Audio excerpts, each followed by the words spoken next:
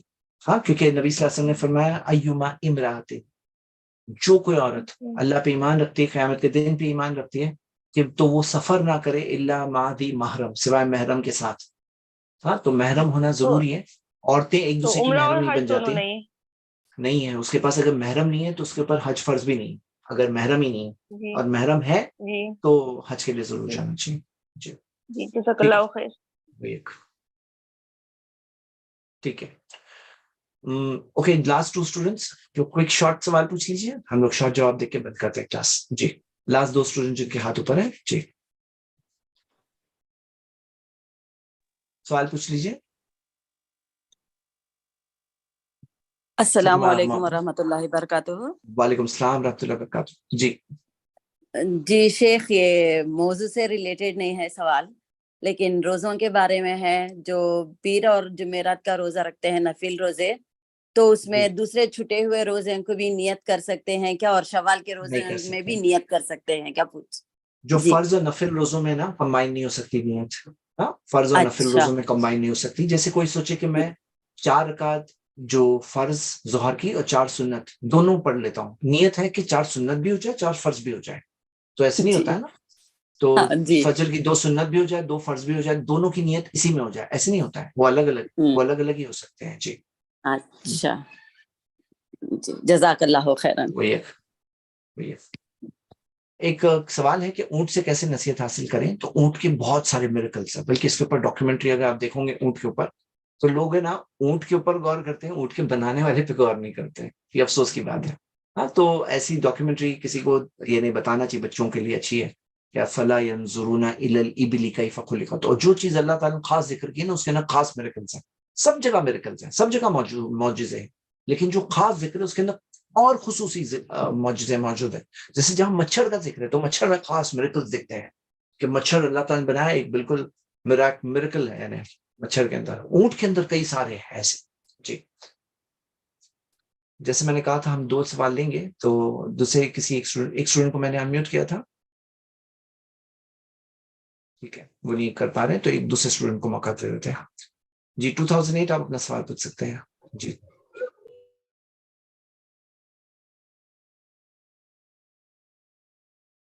ٹھیک ہے. السلام علیکم ورحمۃ اللہ وبرکاتہ. وعلیکم السلام ورحمۃ اللہ وبرکاتہ. جی مجھے یہ پوچھنا تھا, صلاۃ التسبیح پڑھنا کیا حدیث سے ثابت ہم پڑھ سکتے ہیں؟ علماء میں اختلاف ہے اس موضوع پر. بعض علماء کہتے ہیں نہیں ثابت ہے, جیسے شیخ ابن عثیمین وہ کہتے ہیں حدیث ایکچولی ضعیف ہے, اور بعض جیسے شیخ البانی کہتے ہیں کہ یہ حدیثیں ہے ضعیف لیکن مل کر کے حسن درجے تک پہنچ رہی ہیں. تو یہاں پہ ہمارے سینٹر پہ شیخ کفایت اللہ سنابلی نے دونوں علماء کی جو دلائل کمپیریٹیو انالیسس کر کے وہ یہ بتا رہے ہیں کہ یہاں پہ شیخ ابن عثیمین کی بات زیادہ مضبوط دکھ رہی ہے دلائل کی روشنی میں. اللہ نوز بیسٹ.